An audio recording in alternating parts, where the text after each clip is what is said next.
Okie, we're here. Took a while, but we're here. So, as I said in my uh, regular posted video, Trump is baffled. Now, does that surprise anybody? This particular baffle is that Iran isn't accepting his terms of surrender and wants to continue to fight. Well, anybody that knows anything, that's read anything about that part of the world understands that that's the way they are. You know. Uh, and the thing about it is they've been that way since well, let's see, the first time I read something about that part of the world was the guess about the Crusades. That's when they went into the real details about it. And the people over there it's a tribal territory. You watch all the old movies, with Bogart and what Casablanca and all these other real old movies about that area, and you find out it's been occupied off and on forever. It's all tribal, and it's all desert, and it's not the kind of it's not very hospitable. And they're trying to turn it into that. Saudi Arabia is trying to turn it in Dubai are trying to turn it into these hotel paradises, where you can go and get fried every day. You don't have to worry about the weather too much or anything like that. But the problem with that is that it's going to be starting to get so hot that the air conditioning equipment is breaking down. They don't have water. So unless they come up with desalinization plans, and then when you do that, you destroy the sea. When you destroy the sea, you destroy all life on this planet. The sea and bees are two essential natural occurrences that are necessary for the sustainability of human life. So, you have to look and see what's going on there. Of course, I'm so late that Steve didn't show up this morning and Jim didn't show up this morning. And that's just what happens. I end up being here by myself, which means I'm not going to hang out all day, because I got nobody to say hello to. But water is a big problem over there, and he's just baffled by the whole situation. And he doesn't realize that they're even though their military seems like it's destroyed, their leadership seems like it's destroyed, they're still fighting from a point of strength. And you've got what? You've got 4,000 Marines and 1,000 paratroopers stationed over there. Now, both of these units are designed to go in first and establish ground support. The Marines can do this. I don't know what the paratroopers are doing there, unless they're going to put them send them to a base and then drop them into the country. And even then, 1,000 isn't enough. 1,000 people being in one airdrop would cause mass confusion, loss of life, accidental loss of life before they actually started shooting him. All they have to do is, you go in after them with the paratroopers, and somebody's got a Phoenix gun. It's just that anti-aircraft. It's an anti-aircraft weapon for ships, destroyers, and aircraft carriers. And you do that, and you're going to lose 100, 200 men before they even hit the ground, and that's demoralizing. All right, to troops. It also tends to make airborne troops crazy. They'll start to slaughter. So I don't know if this is somewhat of a stupid idea, but that's Donald's not known for his brilliance. He knows nothing about war. He does not know how to fight it. He looks at the economics and says, well, we can just drive them crazy. We can bankrupt that country. That country's already bankrupt. They don't care about that. 90% of the people in that country don't have any money. You think they give a shit? If they're fighting for their country, they don't want us. Okay? It's got nothing to do with Trump. They don't want us. They don't want anybody in there. They never have, and this has been going on for centuries. So I don't see,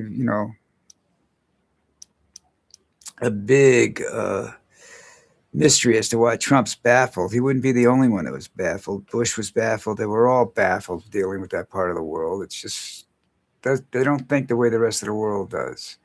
It's tribal. It's a strange place. Then you have Maduro's in court, claiming that he's being denied access to attorneys or something to his, he's not being allowed to prepare a defense. Well, his defense is that, I don't know what his defense is. Uh, but, if you say he took bribes, that's like they said they're investigating the president of Colombia. Every president down here takes bribes, okay? Whether they're taking it from the cartels or from the shoemaker, from American corporations. This is just the bribe capital of the world. These countries down here. So I don't get alarmed by that. I don't like Petro for other reasons. I think there's things he could have done that could help with the crime rate, and the crime rate down here isn't just the cartels. All right, there's lots of little groups of organized gangs. I mean, that's how the Medellin cartels got taken over. It was two motorcycle gangs that merged. And there's around down here. So who knows? What you get is a lot of violence. When one guy decides that they can take over, they usually don't do it by saying, "Let's negotiate. Let's sit down and have a conversation. Maybe I can offer you something you really want." And no, they just start shooting people, and then the innocent people are the ones that gets stuck up in this stuff. So Maduro is no different than a lot of other politicians down here. Um, I'm not sure if his actual nationality, because I know he was a bus driver in Colombia for a while, so I don't know whether that makes him a Colombian. He was born in Colombia or he's born in Venezuela. I have no idea about that. I'll have to try to check that out.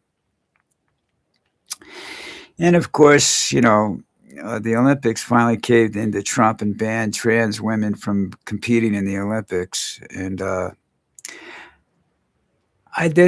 a minority, and I don't know that they're that much better than regular athletes, that they had to ban them to keep them from winning. But I don't know that much. I have to should look into that. I probably will later on, but don't expect to see something here, because that's just, that requires work.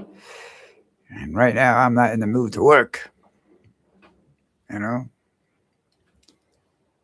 I'm having one of my day. I was out today and I saw a couple of these young ladies walking around and saying, "Jesus Christ, man, I wish I was 40 again." I don't want to be 20. I want to be 40. 40 is when I knew what I needed to know in life. 40 was a good year, but we'll see if that passes or not. Big holiday season coming up, and the airports are fucked. Not enough TSA agents. Some of the smaller, tinier airports might be forced to close because they can't handle it.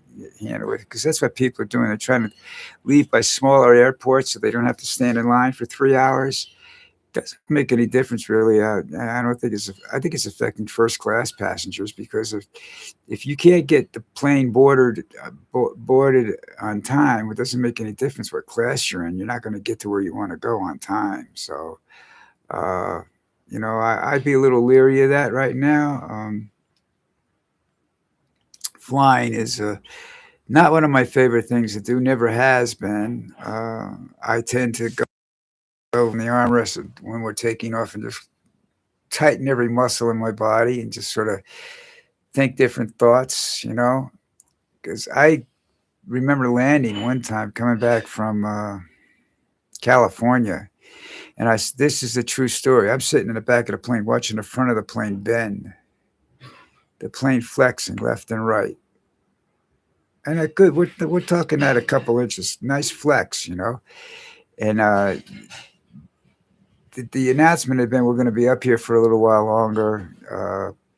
Please remain in your seats, keep the seatbelts tightened. And the next thing you know, we're coming down through the clouds, and it was one of these landings where everybody applauded.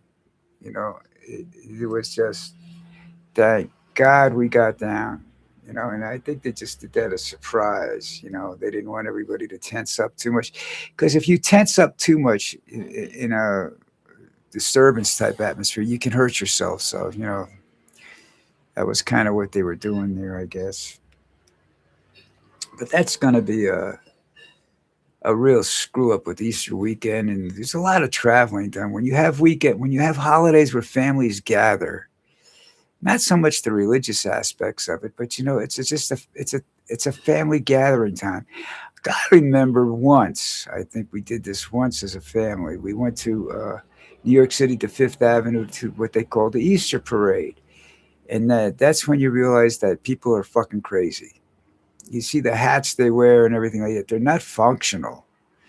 You know, it's not that, but that people wear their best clothes. You know, and then it's a day when.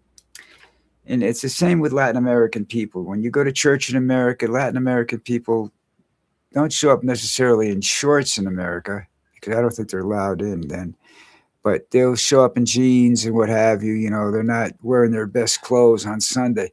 Come Easter, the minks show up and everything. You know, and it's wall to wall people, because first of all, that's when the church makes most of its money that day. You know, and every mass is the same thing. They just barely get everybody out of a mass, and the next one's going to start. And you know, yeah, the priests get drunk by the end of the day from all the wine they drink. You know, some of them will get drunk, going to be drunk anyway, but that's just part of it. It's a strange, strange day. The same thing down here. You will see cars. Well, tomorrow's procession, so you won't see a lot of cars, but you'll see, depending on the weather, how hot it is. Overcast is good. Hot isn't, because you have people that this is a huge hill you have to go up. It's got an angle like this. You walk up it and then you walk down it, and you know, they did this thing last year where came up and they walked all the way up to the top, and then they turn around and went all the way back. That's not good for healthy people. And then you sit in a place that's not air conditioned. You got fans. Of course, this church is open. The sides of this church are open. There are no walls on the sides of this church. It's basically a tent. Uh, you know, I think there was talking about them building a huge church there. I'm not sure they're doing it. They're doing a nice shopping center next to the church. That's all concrete.